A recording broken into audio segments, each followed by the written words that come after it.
todos. Muchas gracias por acompañarnos una vez más en la presentación del boletín del Centro Artístico, que llega hoy a su número 17 de la cuarta época. Agradecemos una vez más al Ayuntamiento de Granada la cesión de este salón de pleno. De los 17 boletines de la cuarta época, 14 se han presentado en esta sala. Así que muchísimas gracias al Ayuntamiento, siempre solícito y generoso a la hora de cedernos este local.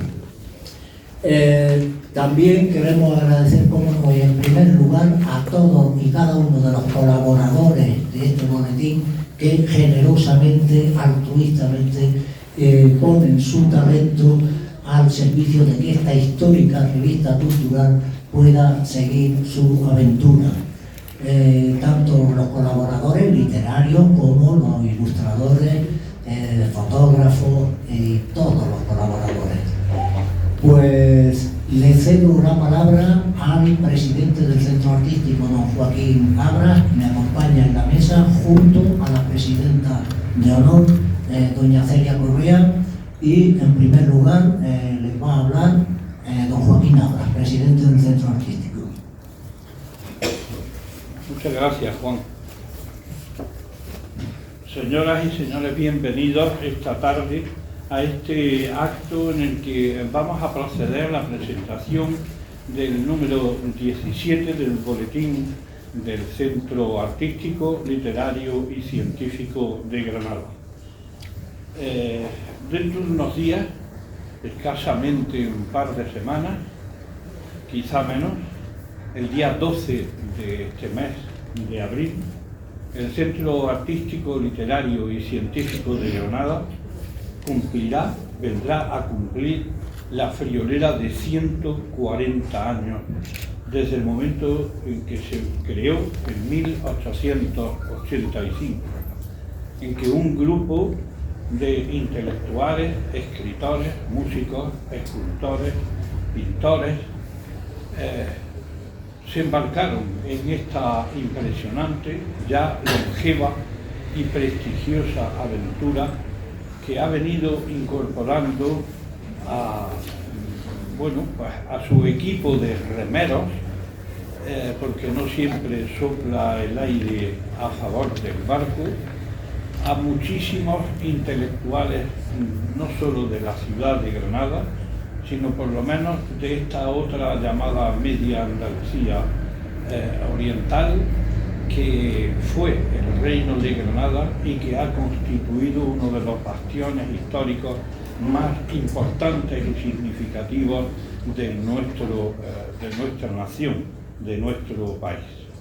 El boletín del Centro Artístico nacía pues prácticamente 4 o 5 años después de la creación, de la fundación del Centro Artístico, y precisamente hace pocas semanas también hemos podido recuperar algunos ejemplares o bastantes ejemplares de aquellos boletines de la primera época que estaban al completo en la biblioteca que hubo en la tercera planta del edificio que hoy ocupamos en el Isabel la Católica, una biblioteca que llegó a tener nada menos que 16.000 volúmenes, de los cuales la gran mayoría estaban referidos a temas o personajes, más que personajes, personalidades del mundo intelectual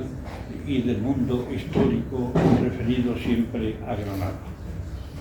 Hoy, llegar al número 17 de esta publicación creo que es un motivo de verdadera alegría, de verdadera satisfacción, porque el mundo editorial, que aparentemente pudiera parecer,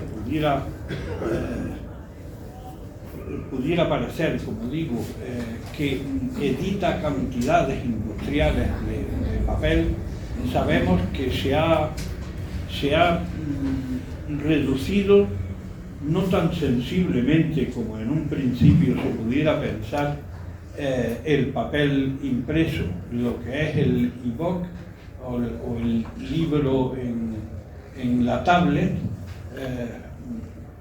a mi modo de ver, de forma gozosa, no está teniendo el éxito que en un principio se pensaba. Y somos muchos más a los que nos gusta el crujir del papel y el olor inteligente, estético y siempre magistral de la tinta, de la tinta que además permanece a lo largo del tiempo.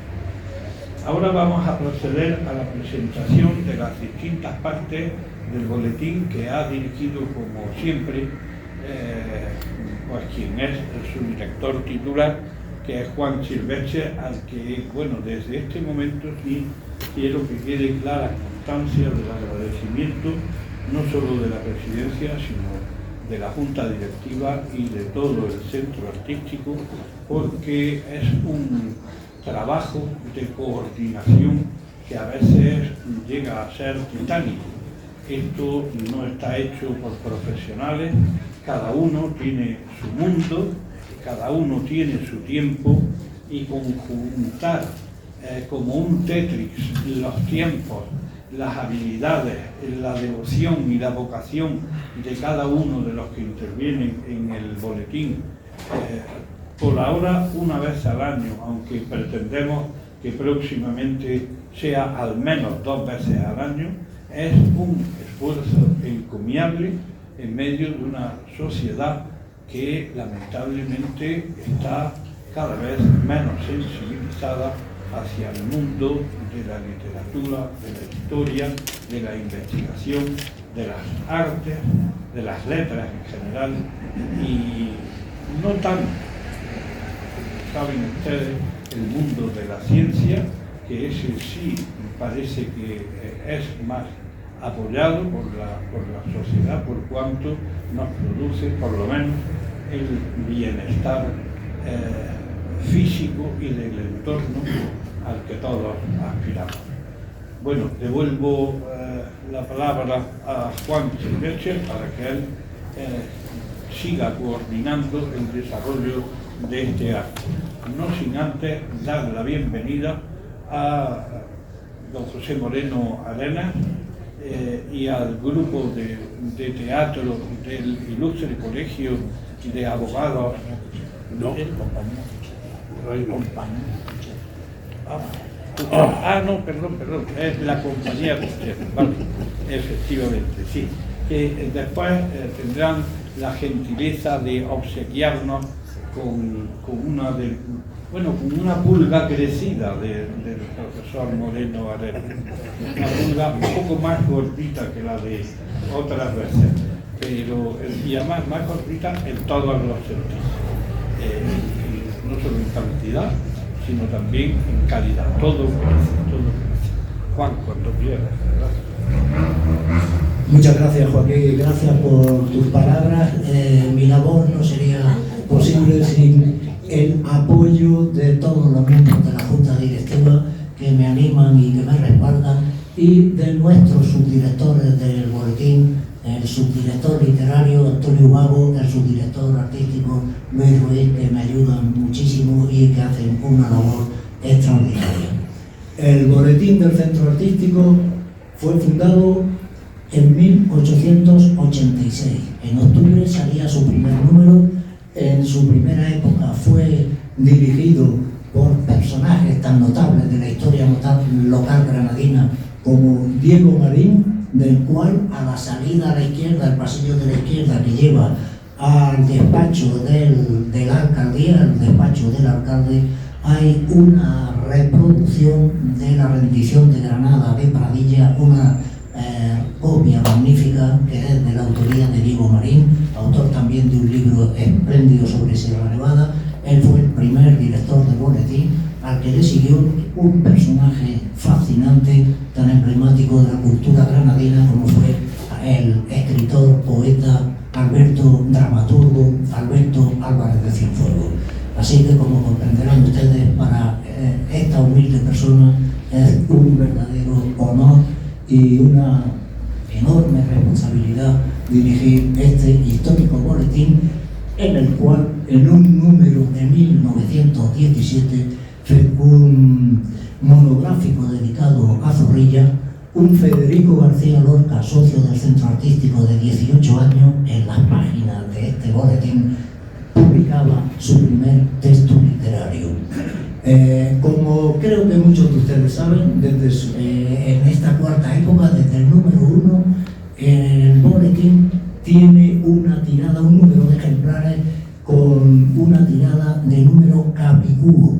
El primer número, el número 1, tuvo 202 ejemplares. El actual, como podrán ver en el colofón, tiene 141 ejemplares. Así que con el tiempo se convierten en un objeto de coleccionista que merece la pena conservar.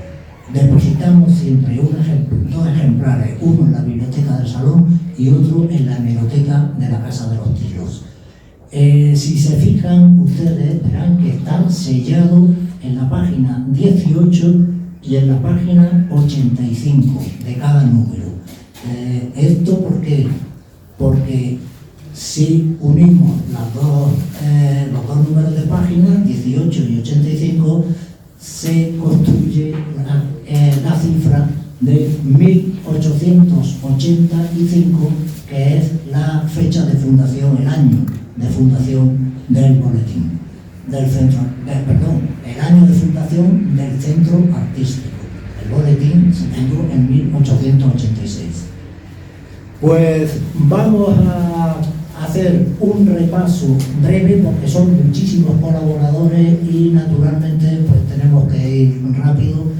Lamentamos de verdad no poder detenernos como sería de justicia en los extraordinarios trabajos, los extraordinarios textos, las magníficas ilustraciones de cada colaborador, pero sería muy prolijo, sería pesado, entonces vamos a hacer un recorrido muy rápido.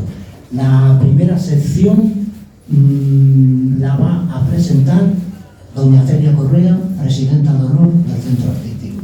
Cuando quiera, Celia.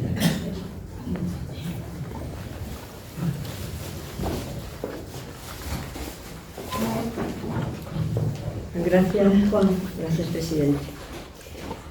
Bueno, me toca presentar pues, una sección complicada, no porque sea en sí complicada por el contenido, sino por los sentimientos que lleva consigo pues recordar a las tres personas que hoy ya no están con nosotros y que figuran en esta sección de manera principal. Quisiera empezar esta presentación con esta frase. La muerte siempre llega en mal momento. Nadie la invita, nadie la espera. Nunca se está preparado para recibirla. Pero ella acude puntual a esa cita que quedó fijada el mismo día de nuestro nacimiento.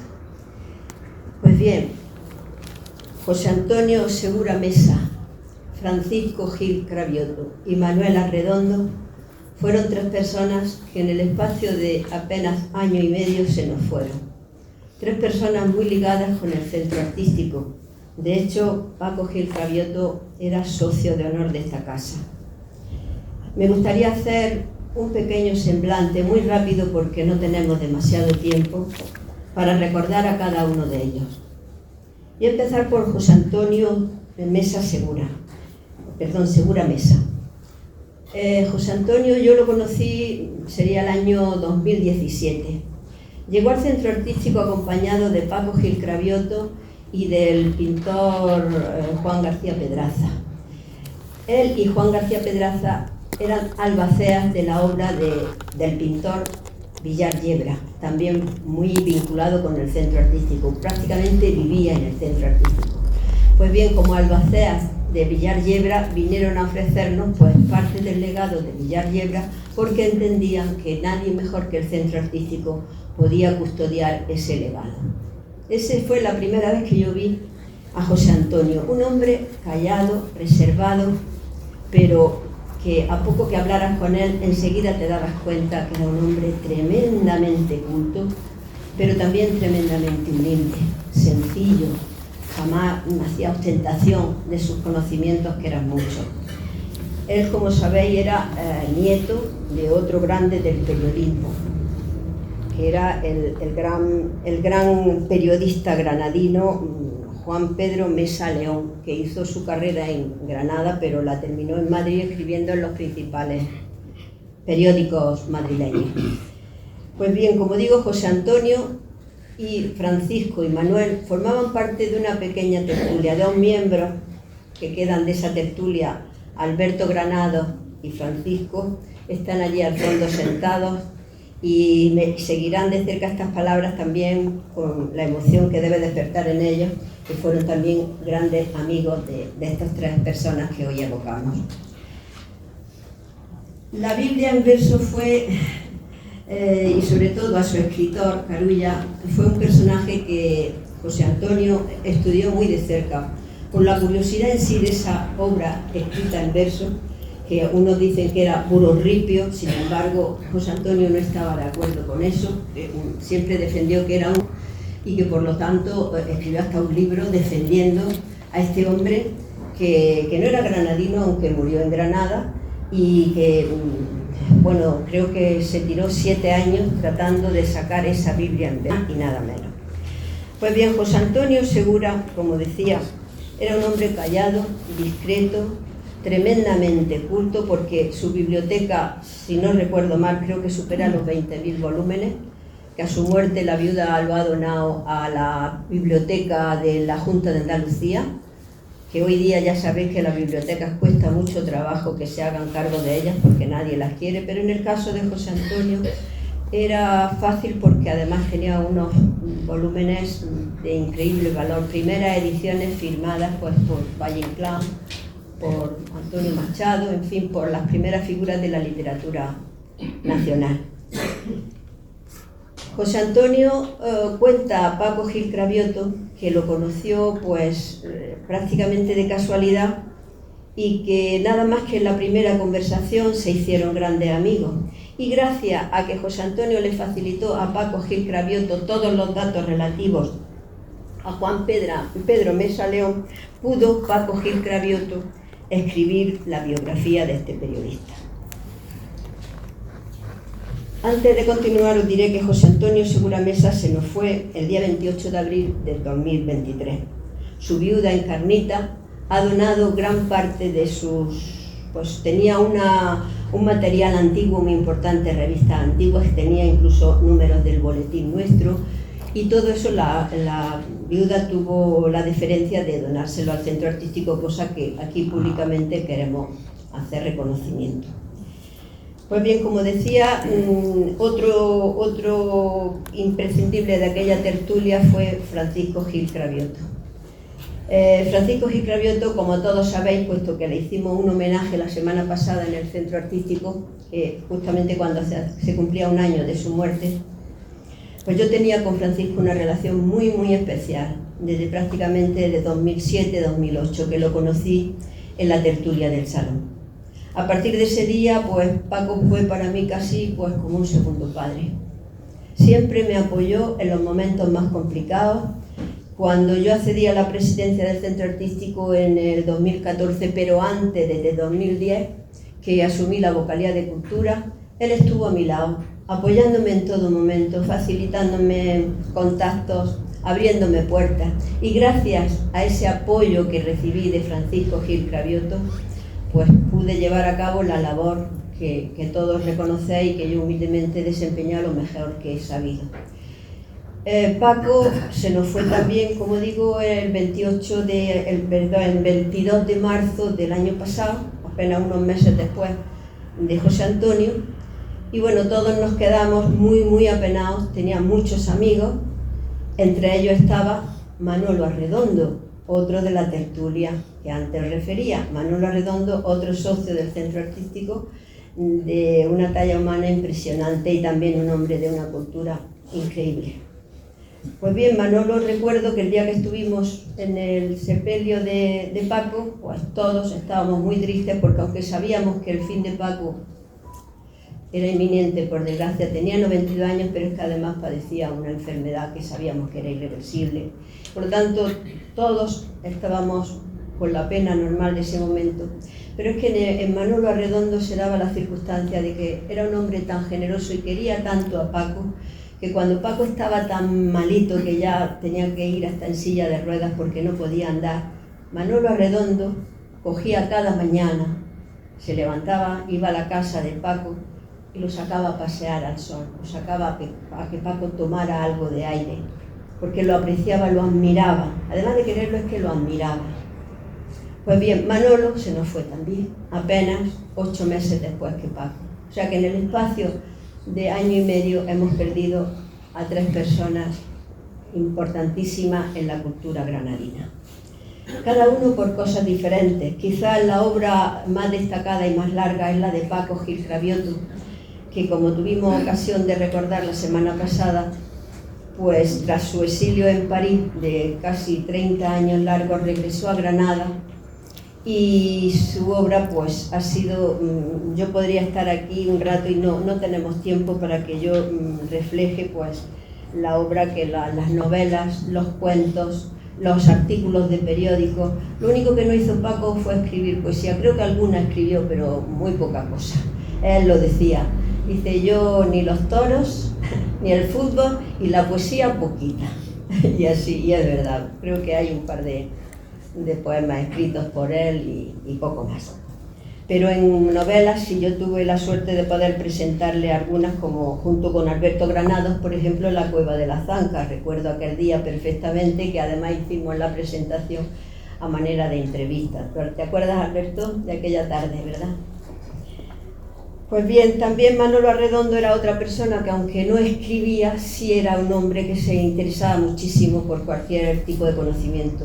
Él no era nada religioso en absoluto, todo lo contrario.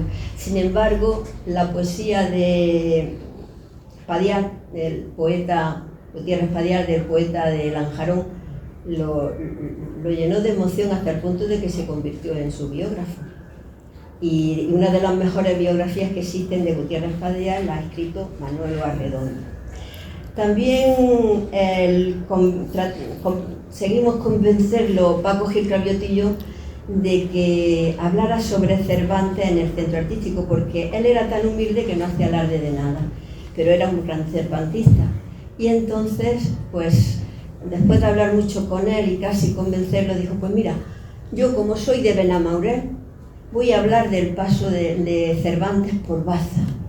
Oye, y le salió una conferencia tan bonita que al poco tiempo fue al aula de cultura de Baza y allí la repitió.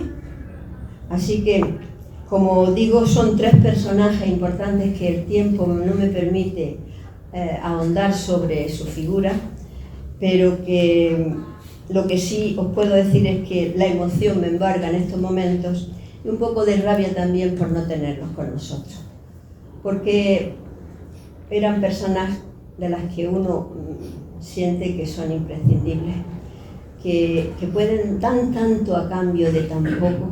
Eran los 3 la generosidad pura. La prueba es que las 3 viudas, las 3, han hecho donación al centro artístico de todo el material que ellos han ido pues adquiriendo a lo largo del tiempo. Así que gracias a Encarnita, gracias a Isabel y gracias a María Luisa. Las 3 mujeres que, bueno, sabemos que ahora, pues cada día que se levantan, echan de menos a sus esposos, como nosotros echamos ahora a esos amigos que recordaremos siempre. Poco más. Muchas gracias por su atención. Allá donde estén, que los echamos mucho de menos. Gracias.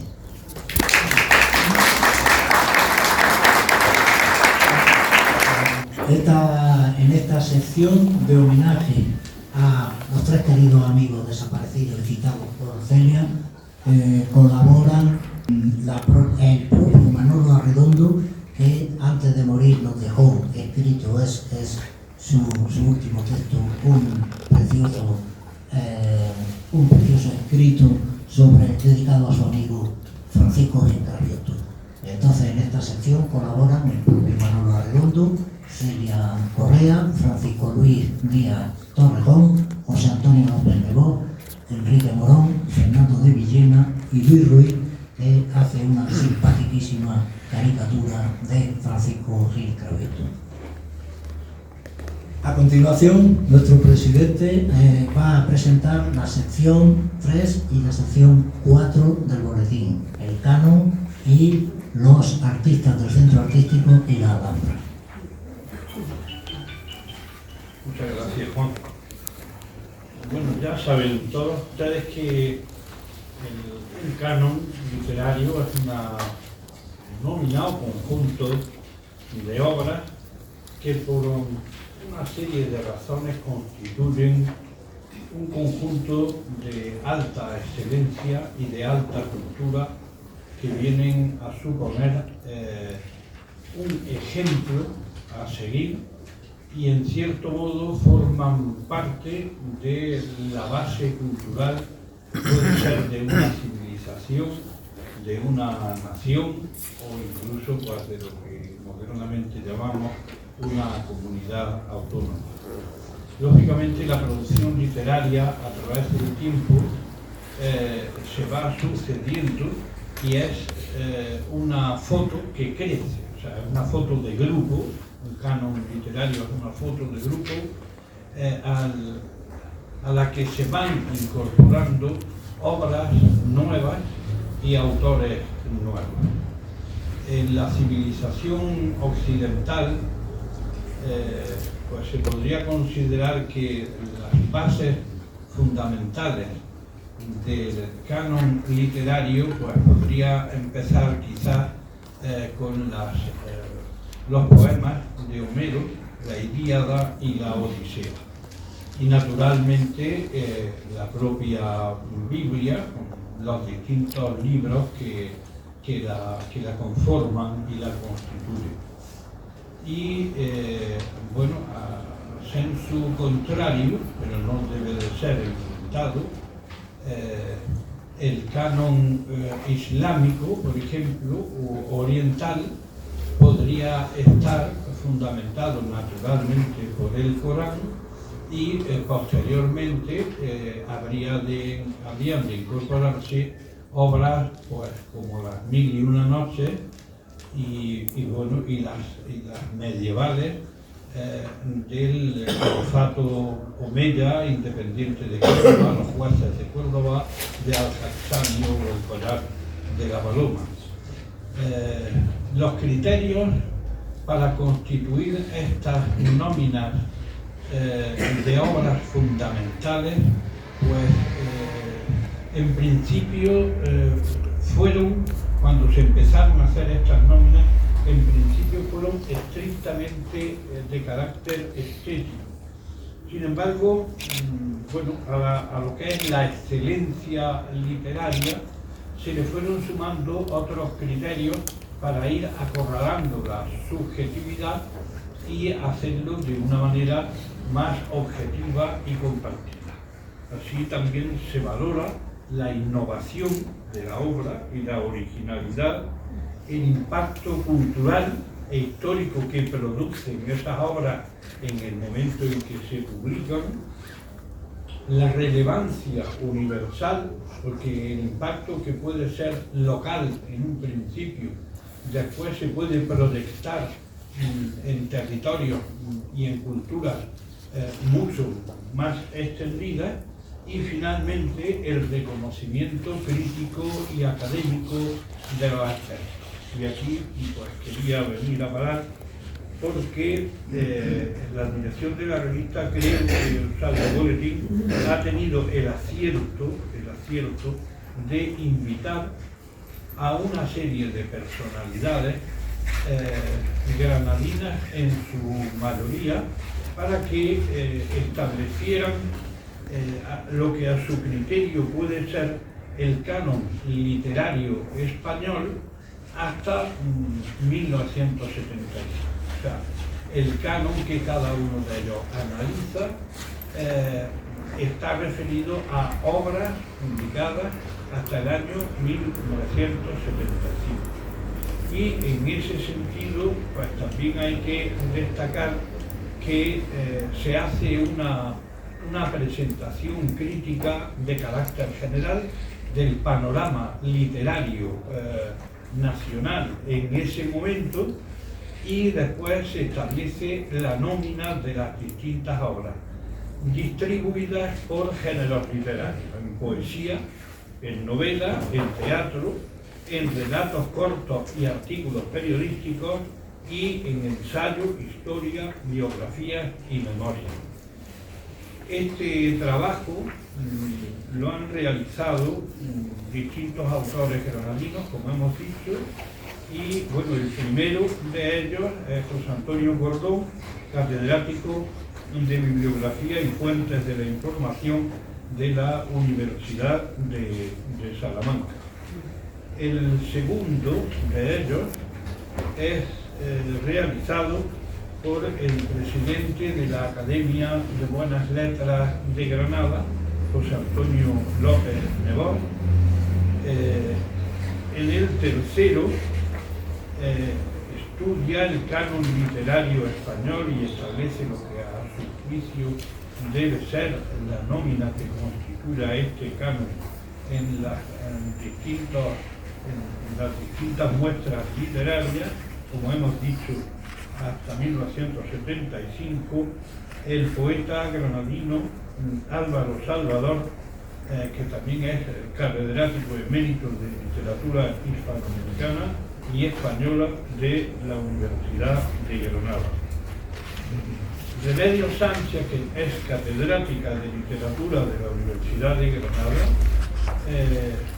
aborda también el mismo empeño, el mismo encargo, y en los distintos géneros literarios establece lo que a su juicio podría ser el canon literario español.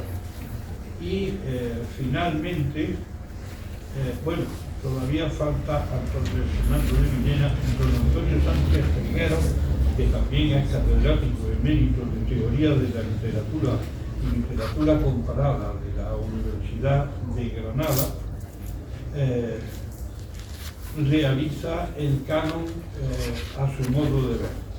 Si se comparan las nóminas o las listas de obras en cada uno de los géneros literarios a juicio de cada uno de los expertos, podremos ir viendo que efectivamente coinciden en el mar inmenso de la producción literaria española, desde el Cantar de Mío Cid o desde el mundo del teatro, del auto de los Reyes Magos o los albores de la literatura castellana hasta nuestros días.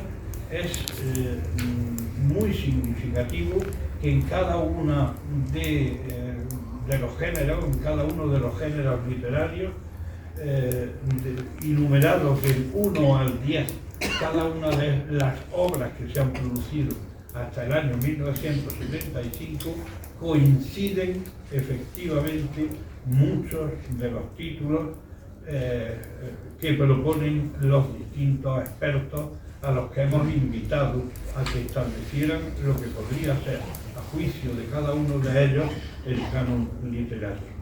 El último de ellos es precisamente el trabajo que realiza el profesor y académico, novelista y poeta, prolífico poeta, Fernando de Villena, que además es muy activo socio del centro artístico, y ocurre, como digo, circunstancias muy parecidas. Los nombres de los autores y de las obras son recurrentes en las distintas nóminas. Hay algunas diferencias, como es natural, pero hay un consenso sin estar puestos de acuerdo en absoluto, por lo que las nóminas que proponen son respectivamente o constituyen un canon verdaderamente fiable. Con posterioridad, lógicamente, habría que hacer la continuación de este canon literario español a partir o sumando las obras o teniendo en consideración las obras publicadas a partir de 1975 es decir, en los últimos 50 años. Las páginas de estos textos puramente de estudio literario y de crítica literaria están acompañados por una serie de dibujos de diferentes autores, concretamente el canon literario de José Antonio Cordón, del catedrático de la Universidad de Salamanca, va acompañado de un dibujo, viñeta, realizado por María Parra sobre Don Quijote escribiendo una carta a Dulcinea. No debe de extrañar, lógicamente, a nadie la recurrente presencia del nombre de Cervantes en la cultura más distinguida, en la cultura literaria más distinguida de nuestra literatura española. El canon de José Antonio López Nebot va asimismo también acompañado de una viñeta realizada por Maribel Martos, que en este caso dibuja al encantador burrito platero, tan entrañable para todos los que lo leímos y lo hemos releído desde la primera juventud. La figura de don Benito Pérez Galdós aparece también del lápiz de Maribel Martos y dentro del texto del canon que nos propone el poeta y profesor Álvaro Salvador. Y Adela Castillo nos dibuja la viñeta dedicada a don Francisco de Quevedo y Villegas en el trabajo que aporta la doctora Remedios Sánchez. Y finalmente, o casi antes finalmente, en el trabajo del profesor Sánchez Trigueros aparece un dibujo de María Parra que representa la efigie de Gustavo Adolfo Reyes, cerrándose esta nómina de dibujos con el trabajo que aporta Adela Castillo y que representa al Buscón don Pablo, que tanto nos ha divertido a todos los que lo hemos leído y a algunos que lo han representado. Los tenemos aquí precisamente. Bien, yo creo que es la idea general de esta incorporación novedosa de aspectos divulgativos de lo que viene a ser la ciencia literaria, la crítica literaria, pero dispuesta de un modo que sea instructivo y agradable. O sea, interesa leerlo y después interesa por curiosidad y por conocimiento también estudiar y mirar estas nóminas que nos proponen los diferentes críticos literarios que han tenido la gentileza de responder a la invitación del director de la revista.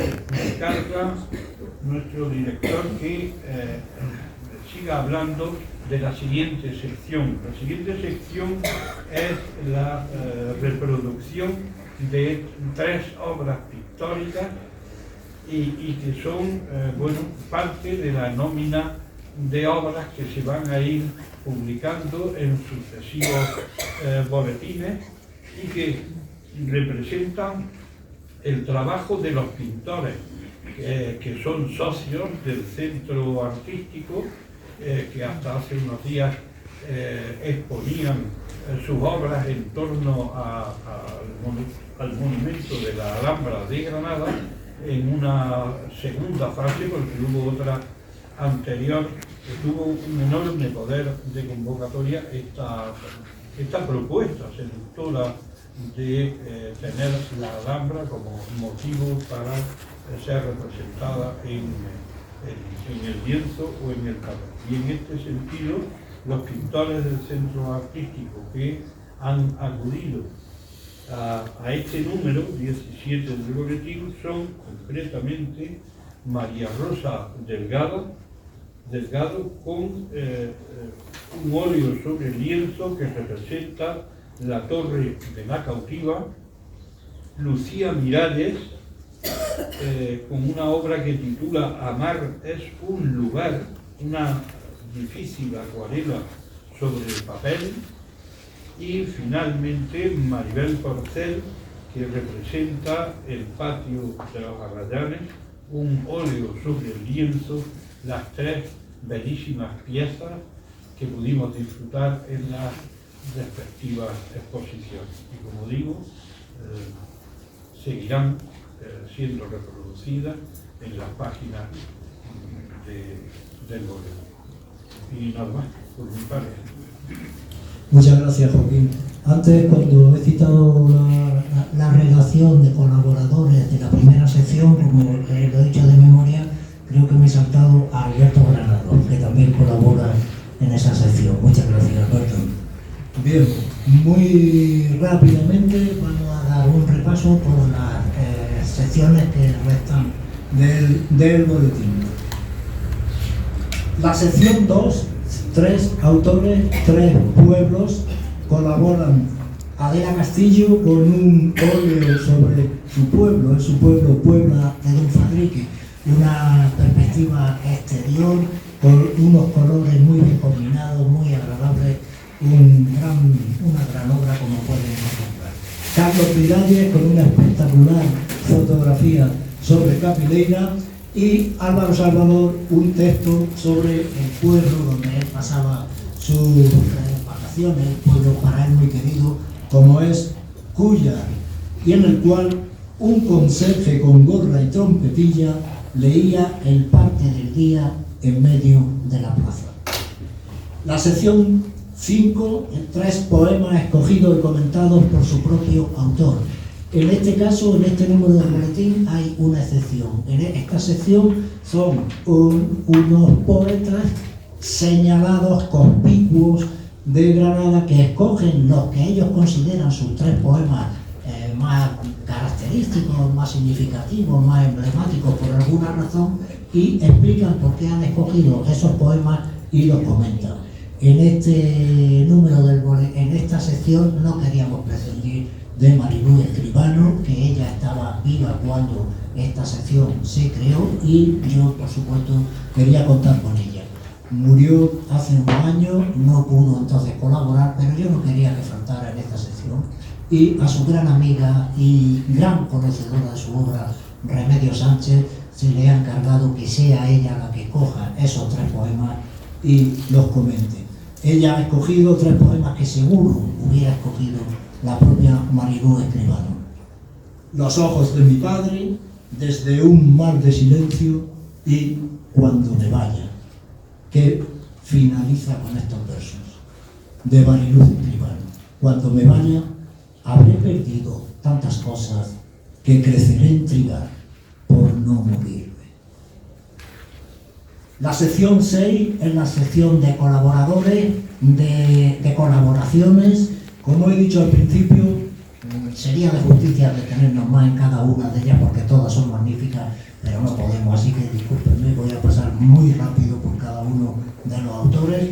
En primer lugar, ¿sabe? Cada sección del boletín, desde su inicio, está ordenada alfabéticamente. Entonces, el primer colaborador, Miguel Arnas, en su serie Barbaridades Opinadas, habla hoy, en esta ocasión, de la curiosidad. La curiosidad no es por fuerza inocencia, pero sí es sorpresa. Este trabajo lleva ilustraciones simbólicas muy sugerentes, que hay que pararse a pensar, porque son muy sugerentes, de Ángeles Roldán. El segundo trabajo de José Miguel Barberá, Granadinos en la zarzuela. Nos dice Barberá casi al inicio de su trabajo: Granada, la bella Granada de Alonso Cano, de Ganivet, de García Lorca, de otros muchos, siempre fue proclive a a desdeñar los méritos propios. Antonio Campos, vicepresidente de la Real Academia Nacional de Medicina, hace un trabajo sobre la célula y el tejido en la medicina, Granada en su historia. Un trabajo científico muy profundo, muy bonito, porque es quizás menos conocido que por ejemplo, los literatos, los poemas, y entonces este trabajo es magnífico como divulgación de la ciencia granadina. La contribución a la ciencia y a la medicina, nacida en Granada en el curso de la historia, ha sido muy relevante. Es una de las frases que inserta en este trabajo don Antonio Campos, reciente medalla de oro de la ciudad. Tiene una caricatura dedicada a Antonio Campos por Edu Moreira, una graciosísima caricatura que la pueden ver ahí. Como también Luis Ruiz, en la sección primera de homenaje a Gil Cravioto, a José Antonio Mesa y a Manuel Arredondo, hace una caricatura también espléndida del maestro Cravioto.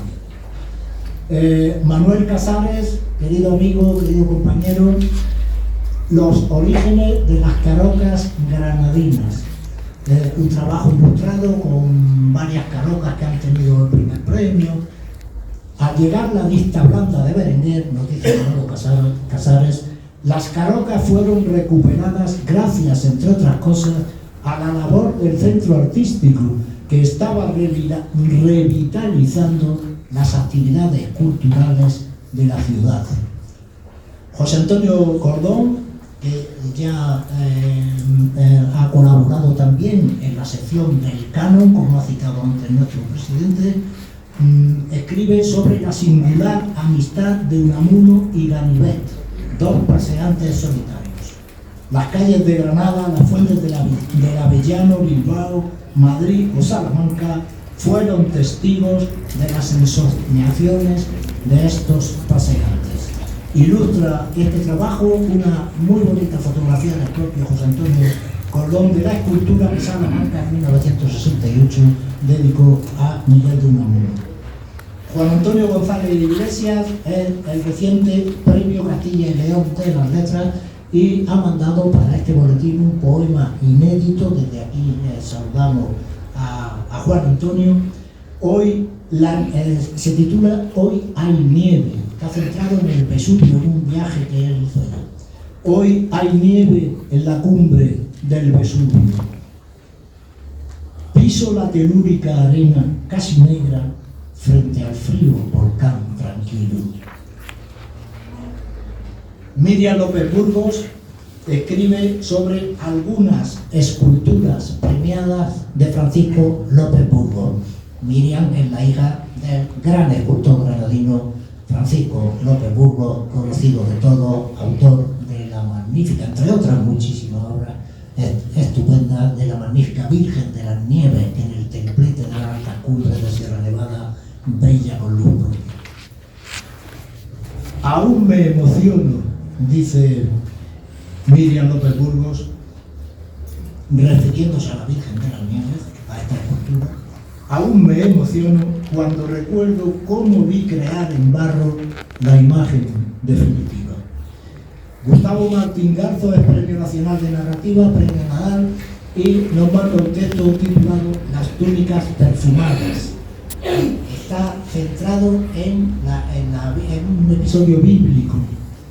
Jesús mandó que abrieran la puerta del sepulcro y pidió a nuestro hermano que saliera. Lo hizo envuelto en su sudario y todos se maravillaron al verlo. César Antonio Molina, creo que todos lo recordamos, fue ministro de Cultura, reconocido poeta a nivel nacional. También, gracias a la intervención de José Antonio Cordón, que lo conoce, nos ha mandado para el boletín del Centro Artístico un poema inédito, Portales cerrados. El poema se titula Lluvia de abril en Madrid, 2020. Está situado, por tanto, en plena pandemia. Es inédito para el boletín del Centro Artístico. portales cerrados, jardines cerrados, terrazas destartaladas, todo clausurado por donde se pueda colar nuestro desamparo. Celia del Moral, la catedrática emérita de árabe, escribe sobre las mujeres en la vida del sultán nazarí Yusuf III. Este trabajo lleva unas ilustraciones imaginativas, muy imaginativas, de un estupendo colorido, muy atractiva, de María Palma. Yusuf III, dice Celia del Moral, además de ocupar un puesto importante en la dinastía nazarí, fue un destacado poeta de su época. Cuando el ardor de Leonor resplandece, la mañana envidia el rubor de sus mejillas. Gabriel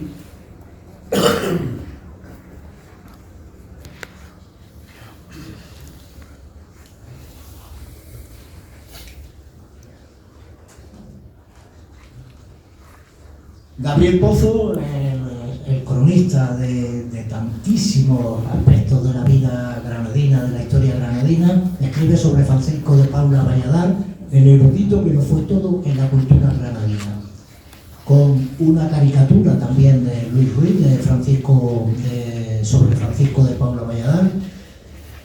Nos dice Gabriel Pozo: el entierro de Valladares fue un acontecimiento multitudinario en Granada. Muy pronto surgieron iniciativas para erigirle un monumento. Se implicó el centro artístico con la organización de una suscripción popular. María Dolores Santos hace un estudio sobre las pintoras de flores olvidadas, Pilar Millet, Rosario Herrera y Clotilde Olaya, con 3 ilustraciones de cada una de estas pintoras. Rosario Herrera se desplazaba desde su pueblo Curianillas hasta Granada en un burro para recibir clases de dibujo. Finalmente, Leonardo de Villena, con una imagen también de Capileira de Carlos Miralles, escribe un poemita que lo hemos reproducido, en un poema popular muy atractivo, a Capileira: caminante que te acercas a gozar de este terreno, a ver si así lo recuerdas, que cuantas más veces vengas, más cerca estarás del cielo. Cuando he citado el trabajo de Cúllar de Álvaro Salvador, debí citar a la ilustradora de ese trabajo, que es Aurora Cabeza, que hace unos dibujos esquemáticos muy atractivos, creo que a carboncillo o a lápiz, sobre 2 vistas de Cúllar. Muchas gracias, Aurora Cabeza, también. Y finalmente la sección 7ª, Melpomene Italia, porque está dedicada al teatro. Saben que Melpomene Italia son las musas de la tragedia y de la comedia. Jenny Campillo escribe un monólogo imaginario de Ángel Ganivet que titula Noches del Báltico. Y si se fijan, la primera frase que dice Ganivet, los que tengan ahí el libro verán que es una frase muy granadina, muy graciosa. Nos dice Jenny Campillo después que está revolviendo unos libros allí en Helsinki, y dice: para la biblioteca del centro artístico, que el menudo recibimiento me dieron cuando volví a Granada. Y publicamos también una de las tradicionales pugnas de José Moreno Arena, en este caso La Condena, se titula La Condena. Este sitio, dice uno de los personajes, entre rejas, es el único lugar en donde estamos a salvo. En la calle peligra nuestro físico. Y finaliza el boletín y las secciones con en esta misma sección de teatro, con la reseña de Jacqueline Rosales sobre la obra Federico en carne viva de Moreno Arenas. Me dejé, dice Jacqueline, me dejé seducir por la lectura y no levanté la mirada hasta que bajó el telón. Finalmente, aunque se han ido citando, es de justicia volver a citar a las ilustradoras que a lo largo del boletín hacen esos trabajos: Aurora Cabeza, Adela Castillo, Maribel Marto, Eduardo Moreira, María Parra y Ángeles Roldán. Las cabeceras de sección, los árboles que aparecen en cada cabecera, están diseñados, trabajados, creados por Jaime Lechuga Rodríguez del Castillo, y la carátula de Melpomene y Talía por María Parra. Pues no sé si me he dejado algo a alguien, discúlpenme, creo que no, pero entonces pues finalizamos aquí el repaso por las diversas secciones del boletín, y ahora vamos a dar paso a una obra de teatro, a la lectura dramatizada de una obra de teatro de una de sus purgas, de José Moreno Arenas, que se titula El Purgatorio. Va a estar a cargo de la compañía Tucher, que dirige Rafael Ruiz Álvarez, y nos la van a interpretar Hilde Gutiérrez, Segundo Garrido y Francisco de Paula, con la música de Mariano Lozano. Vamos muy brevemente a tardar 3 minutos o 4 minutos en preparar la representación, y en estos 3 minutos o 4 les va a dirigir la palabra José Moreno Arenas, Pepe Moreno Arenas y Francisco de Paula Millón.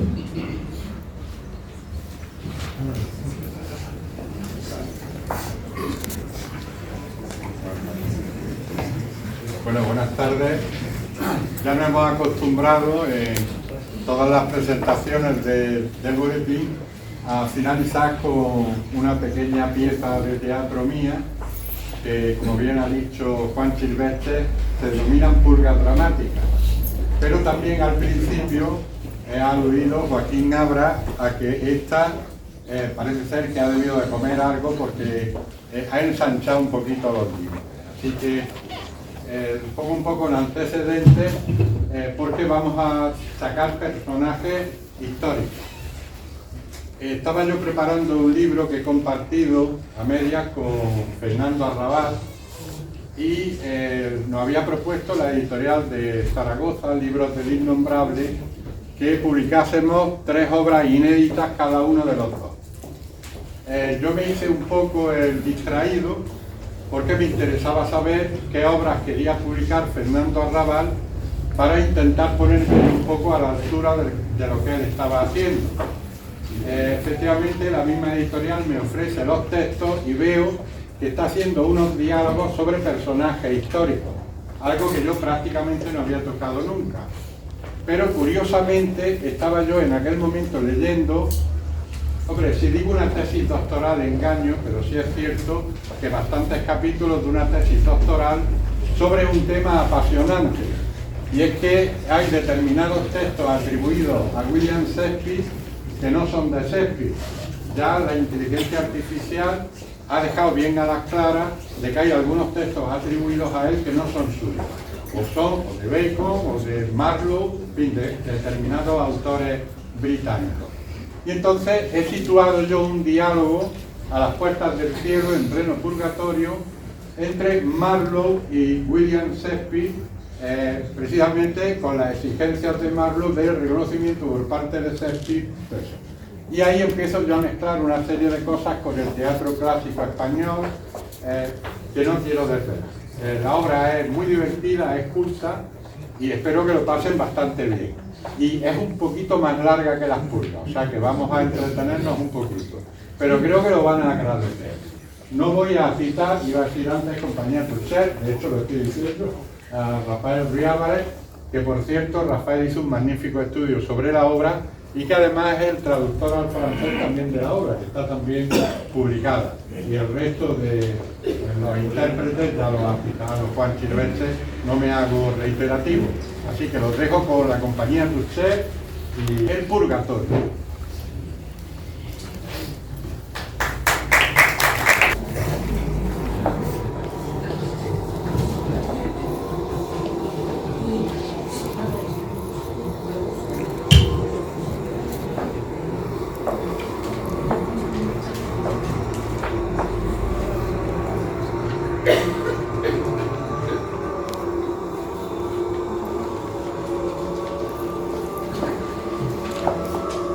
Tu terquedad no conoce límite, William. ¿Por qué te rebelas contra la evidencia? Nuestro tiempo es pretérito. Sí, Christopher, sí. Hace tiempo que lo tengo asumido. Somos ayer. No lo repitas más, te lo ruego. Te aseguro que hasta aquí llega mi intelecto. Somos pasado, polvo del caos que al caos regresa. Pero la historia, aunque caprichosa, también sabe obrar con justicia y nos ha reservado un lugar de privilegio entre sus páginas más gloriosas, bendiciéndonos con el halo de la inmortalidad. ¿Esqueletos laureados? Excelente definición. Te ennoblece el comentario. Pero nosotros tenemos vida después de la muerte. Buena frase. También, William. No te daño, Christopher. Las hojas de laurel, símbolo del éxito y de la gloria desde hace centurias, no coronan cualquier cabeza.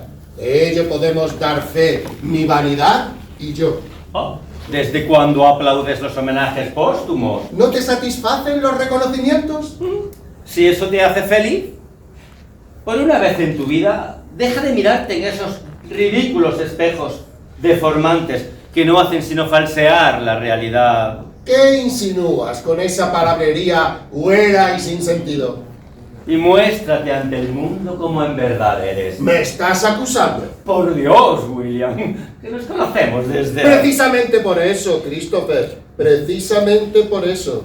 Basta ya de aparentar. Somos hombres de teatro, de pies a cabeza, y desde que me levanto hasta que me retiro a mis aposentos. ¿Por qué habría de quitarme la máscara? Quizá por salud mental. ¡Cuánta hipocresía! ¡Patrañas! ¿Acaso te has deshecho tú de la formidable colección de disfraces que has ido coleccionando a lo largo de los años? Ofrecemos la cara que nos conviene en cada momento. Nos enfundamos el personaje que nos saca del apuro inmediato. Fuimos, William, tenlo presente, muy presente. Fuimos hombres de teatro. Nunca dejaremos de ser hombres de teatro. ¡Ja! ¡Cuán equivocado estás! ¿Conoces a alguien que, después de haberse ceñido el jubón o ajustado el corsé en un camerino, después de haber pisado un escenario, haya abandonado el teatro? Las tablas, una vez alojadas en el alma, permanecen en ella de por vida. ¿Quién lo pone en duda? Pregunta capciosa. Has perdido el norte, William. Estamos en el purgatorio. Ese no lugar en el que tanto asusta contemplar la puerta que nos ha traído hasta aquí, como la que nos falta por cruzar. Llevamos no sé cuántos lustros, décadas, quizás siglos, arrastrando las pesadas cadenas de una ambición irracional prolongada a lo largo de nuestras vidas a la espera de que nos reciba Dios. ¿Dios? Si es que se digna recibirnos, que esa es otra. Me temo que si no reconocemos nuestra mentira, la angustia que hoy nos ahoga será eterna. Así sea, Christopher, así sea, eterna por siempre. ¿Acaso has perdido la cordura? Ojalá ese desasosiego no tenga fin. ¡Loco de remate! ¿Me estás diciendo que para abandonar esta gélida antesala y traspasar el umbral de esa sagrada puerta que, por lo que parece, conduce a la contemplación de Dios, hay que despojarse de nuestros egos? ¿Hay que abjurar de nuestra razón de existir? Si supieras cuántos príncipes de la iglesia hacen compañía a Lucifer en el infierno. Ni a lo uno ni a lo otro estoy dispuesto a renunciar. Es inútil remar a contracorriente. No puedo creerlo. Con lo que tú has luchado contra infortunios y adversidades. Tarde o temprano acaba sabiéndose la verdad. Siempre triunfa. ¿Cómo estamos hoy? Otra frase lapidaria. De la reina Isabel, abajo. Todos la conocen ya. Tras esa puerta, ni te cuento. Solo tú te obstinas a ello. Es verdad que tantos anhelan oír, Christopher. Jamás, ¿me oyes? Jamás saldrá de mis labios. Pero si es un secreto a voces, William, solo se espera que hagamos pública confesión, una cura de humildad en toda regla. ¿Virtuosismo? ¿En una sociedad de trepas y oportunistas? ¿Cómo se nos puede exigir honradez e integridad entre maestros de la indecencia? ¡Me asombras! ¿Por quién me tomas? ¿De qué hay que arrepentirse? ¡Qué mal hemos hecho! ¿A quién se ha perjudicado con nuestro proceder, con nuestra, en definitiva, con nuestra existencia? No hemos sido auténticos, William. Tú y tu perfeccionismo académico. Nuestras vidas han sido simple apariencia y fraude para los seres queridos y también para los que nos han amado. Una estafa para los aficionados, para el espectáculo y un timo para nosotros mismos, para nuestra inteligencia. Cada vez te comprendo menos, Christopher. Nos hemos dejado arrastrar por un egoísmo desmedido y enfermizo, por una ambición descontrolada y frenética. ¿Nos? ¿Crees que haciéndome copartícipe de tus muchos desvaríos, tu responsabilidad es menor? Habla solo por ti, Christopher, que has pisado, chapoteado y revolcado en todos los charcos habidos y por haber. Tu ajetreada vida no es más que una huida permanente de ti mismo, de tus caóticos propósitos. Aquello que me nutre, me destruye. De frase en frase, igualmente hermosa y sin duda germinada en el formidable caos que dio origen a tu creatividad. Pero la repugnante retahíla de imputaciones y denuncias de las que te hiciste justo acreedor, conviene no olvidar tu currículum. Escucha: espía doble, hereje, falsificador de moneda, ateo, homosexual, conspirador, pederasta. Nada tiene que envidiar a la del aventurero más pendenciero, nauseabundo y sin escrúpulos sobre la faz de la tierra. Esas execrables palabras pronunciadas con tan calculada lentitud han sido un golpe de lo más bajo. ¿Te quejas de la lentitud? No es sino la que exige la reflexión. A veces me pregunto por qué accedí a colaborar contigo. No quieras ir más allá, no te gustaría saber lo que realmente pienso. Cuando te empeñas, eres odioso. ¿Necesitas de mi humillación para exculparte? ¿Disfrutas de la erotidad del daño ajeno? No estaba en mi ánimo rivalizar en una dinámica de infames reproches, menos aún participar en una espiral de perversas y miserables acusaciones. Entre otras razones, porque a nada esclarecedor nos conduciría. Te han abandonado los argumentos, querido William, y has optado por la indigna alternativa, no ya del ignorante, de por sí imprudente y fanfarrón, sino de quien, siéndolo, además, se jacta de un comportamiento falaz, atropellando mi conducta de manera inmisericordia. Dramaturgo sin conflicto, escritor sin historia, actor sin personaje. ¡Ah! ¡Cuán patético me resultas! Te recuerdo que hasta el momento de mi pactada desaparición, después de lo acontecido en la casa de huéspedes de Eleanor Buck en Deptford, tú jamás habías dado a conocer obra teatral alguna. Ni un estreno en tu haber como autor teatral, ni una página de tu puño y letra llevada a los escenarios junto al Támesis. Eras virgen, William, total y absolutamente virgen. Reputado actor, que no es poco, pero me temo que solo eso. Eliminas de un plumazo al dramaturgo William Shakespeare de la historia de la literatura universal. No soy un cretino. ¡Cuánta necedad! Tampoco son estúpidos los investigadores ni los simples aficionados al teatro. Conviene no generalizar, ¿eh? Ese es el punto de partida de todo error. Pues yo conozco algunos que... Yo nunca he sido amigo de habladurías, menos aún en un caso como el nuestro. ¿Nuestro? Conozco la verdad, toda la verdad, acerca de ti, de mí, porque la he vivido, porque la he gozado, porque la he sufrido. Y también tú, William. Pero los demás se hacen preguntas. ¿Preguntas? Todo está en los textos. ¿En los manuscritos? ¡En el escenario! ¿Qué es más preciso saber? Quieren creer en Shakespeare. Aman a Shakespeare. Necesitan a Shakespeare. En los personajes. Pero tienen dudas razonables. Hamlet. Romeo. Otelo. Julieta. Deja de atormentarte. Esos personajes por los que darías media vida son tus peores enemigos. ¿Cómo te atreves? ¡Son mis hijos! Imposible atribuirte la paternidad que reclamas de unos protagonistas tan excelentemente retratados. Le impide la escasa formación que adquiriste en la escuela de tu pueblo natal. ¡Envidiosos!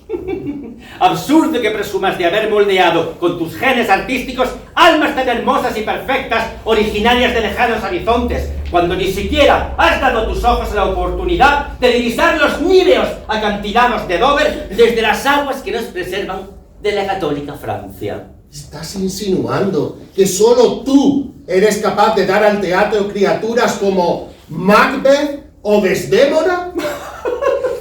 ¿Te farías, William? ¿Solo yo? No. ¿Quién lo diría?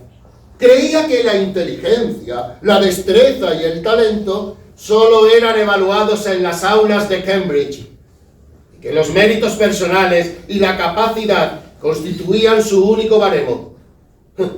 ¡Cuánta ingenuidad la mía! Desconocía que las recomendaciones de la corona abrían las puertas para el ejercicio público del conocimiento.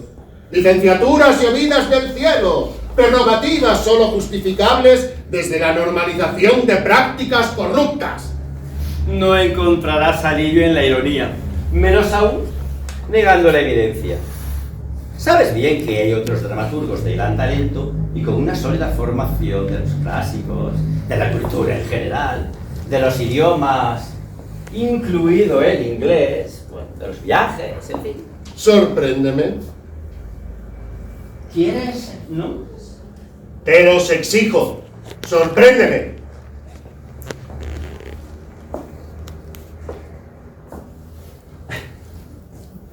Edward de Vere,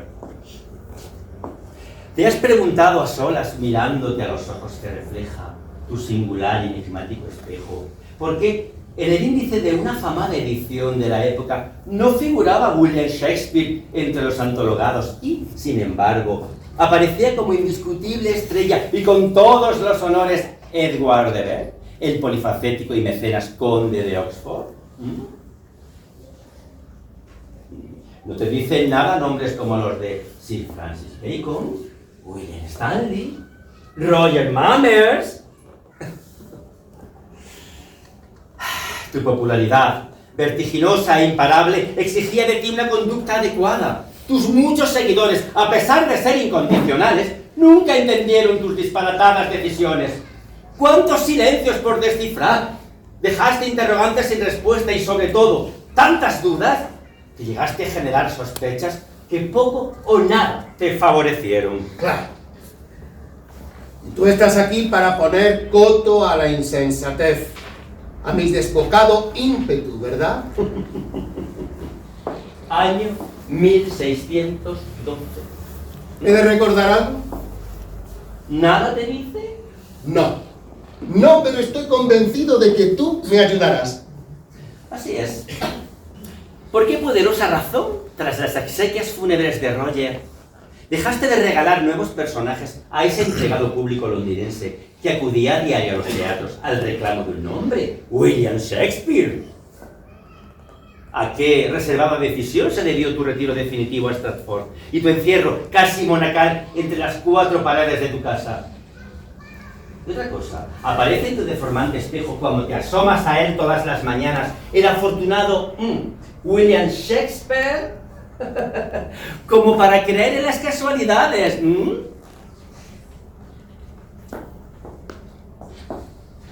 Y yo, Christopher Marlowe. ¡Por fin salió a la palestra el nombre del gran maestro de la escena isabelina! A decir de algunos, claro. Decía. Mucho has tardado en... ¿Te suena Enrique VI? Hasta 3 veces, ¿verdad?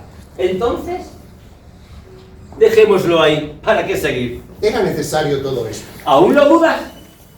Qué complicados somos. Nos empeñamos en juzgar comportamientos de siglos que son historia, situaciones que responden a valores hoy en desuso, pero que fueron motor de otras sociedades, de otras culturas, de otras economías, incluso de otras civilizaciones. En nuestra época, la isabelina, la competencia en el mundo del teatro fue de tal magnitud, que nos sentimos obligados a escribir historias e inventar personajes en tiempos récord. Los dramaturgos, también los actores, nos vimos forzados a compartir proyectos de creación con otros compañeros, incluso algunos de ellos de reconocida enemistad. Confieso que no son las palabras que esperaba oír, pero lo que acabas de referir es mejor que nada. Lo has reconocido de manera sui generis, como acostumbras a hacerlo, costándote lo que no está en los escritos, pero lo has reconocido. No me estoy justificando, Christopher, lo sabes bien. No digas lo que no han pronunciado mis labios. ¡Oh! ¡Qué tozudez! ¡No manipules mis palabras! Con sus luces y sus sombras, hemos disfrutado de las enormes ventajas de una sociedad desarrollada, envidia del mundo civilizado, con unas reglas que premiaban el esfuerzo. Nuestro trabajo, respetuoso en todo momento con la ley, fue impecable desde el primer día. ¿Quién te señala con el dedo? ¿Pregunta retórica? Vaya, ¿forma parte de un civilino juego de provocación? ¡Vamos, William! ¡Tú! Entre muchos. Por querer conocer a los verdaderos creadores de unos personajes en adopción sin padre conocido. ¡Qué fácil resulta hablar cuando en el ojo del huracán está William Shakespeare y no Christopher Marlowe! U otros colaboradores. No me atrevo a llamarlos creadores. Al acecho siempre de migajas de gloria imposibles. Cuando los interrogantes van en esa dirección, será por alguna razón, ¿no crees? En ocasiones la fama se vuelve contra el famoso. Sobre todo cuando no se administra bien. ¿Pero realmente importa que Shakespeare sea una persona de carne y hueso, con sus virtudes y miserias, sus sueños y grandezas? ¿Trasciende que haya disfrutado de la colaboración de uno de 7 o de 500 negros? ¿Es relevante que su insistencia se identifique a una legión de creadores ávida de prestigio y dinero? Las gentes de hoy no se conforman con lo aparente. Desean saber la verdad desnuda de las cosas. ¿Qué derecho les asiste? Quieren las máscaras en el teatro, en los escenarios, no en la calle, en sus vidas. Entonces, si he de desnudar mi alma putrefacta y exponerla ante ojos morbosos y lenguas bífidas, antes de abandonar este desolador infierno, que no purgatorio, pido a Dios, ¡no! Exijo a Dios que me aclare si Adán y Eva, hijos del caos más absoluto, fueron 2 o un montón de... ¿No era yo el hereje? No compliques más las cosas, William. Aún queda lo peor. ¿Qué puede haber peor que la verdad pregonada a viva voz? La redención. Me siento traicionado. Traicionado y atrapado entre la espada y la pared. ¿Qué más ocultas tras esa cortina de misterio e intriga? Víctima tú, no me hagas reír. Mírame a los ojos. Encontrarás la respuesta. Que me dejen ser yo. Quiero seguir siendo yo. Despójenme de todo, pero déjenme ser yo. ¿Cómo separar las aguas de los océanos de las aguas de los ríos? ¿Conoces a Calderón? Si te digo que sí, falto gravemente a la verdad. Si contesto que no, miento como un bellaco. Cervantes, Quevedo, Lope, Tirso, Moreto, Quiñones, ¡Qué barbaridad! Rojas Cordilla, Vélez de Guevara, Mira de Amezcua, Timoneda, Zamora, el gran siglo de oro. ¿Comparable a nuestra época isabelina? Ay, William. ¿Comparable o no? De lo que hemos privado a nuestros escenarios y a los del mundo entero por mor de una arrogancia de orígenes acomplejados y un desprecio enfermizo. Cultura con mayúsculas. Bueno, qué exagerado eres. Leyenda negra, negrísima, que hasta los mismos españoles llegaron a creer incomprensible e inaudito. Que toca hoy repartir culpas y responsabilidades. Pueblo bárbaramente civilizado y miserablemente culto. ¿Te refieres a Inglaterra o a España? ¡Al gran teatro del mundo! Querrás decir, al gran mundo del teatro.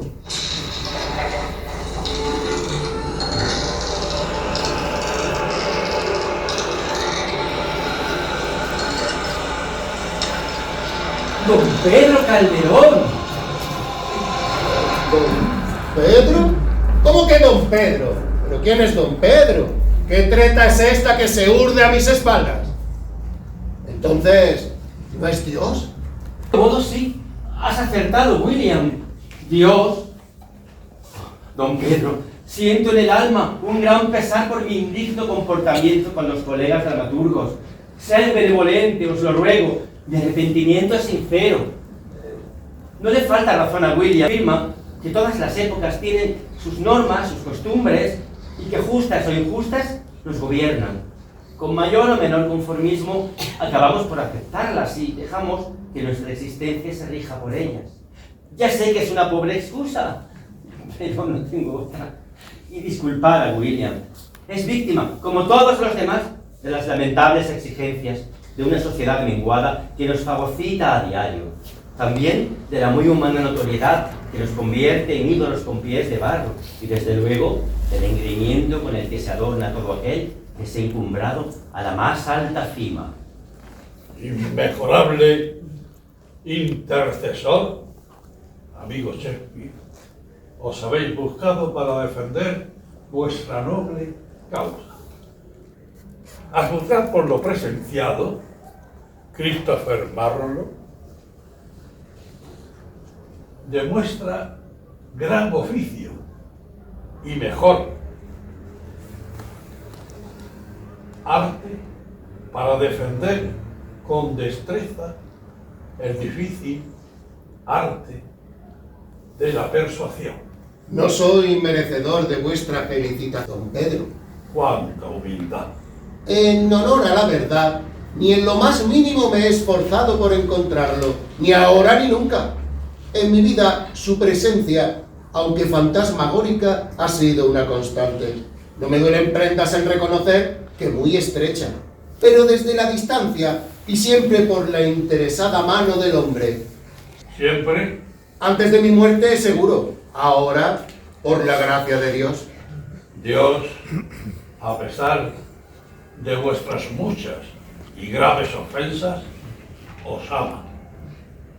Se es más sabio por rectificar a tiempo un entuerto que por sostenello y enmendarlo. Al rey la hacienda y la vida se le ha de dar, pero el honor es patrimonio del alma, y el alma pertenece a Dios.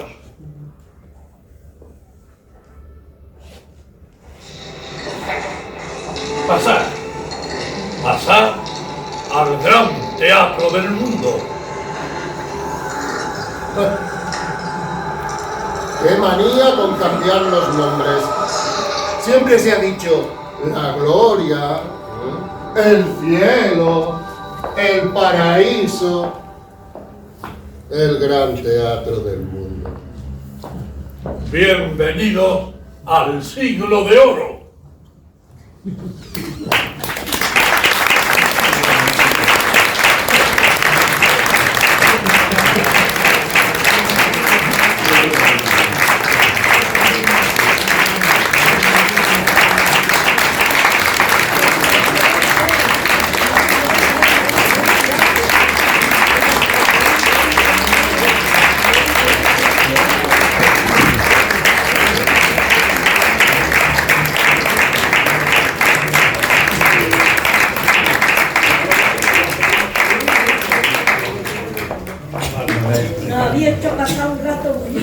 Gracias, muchas gracias.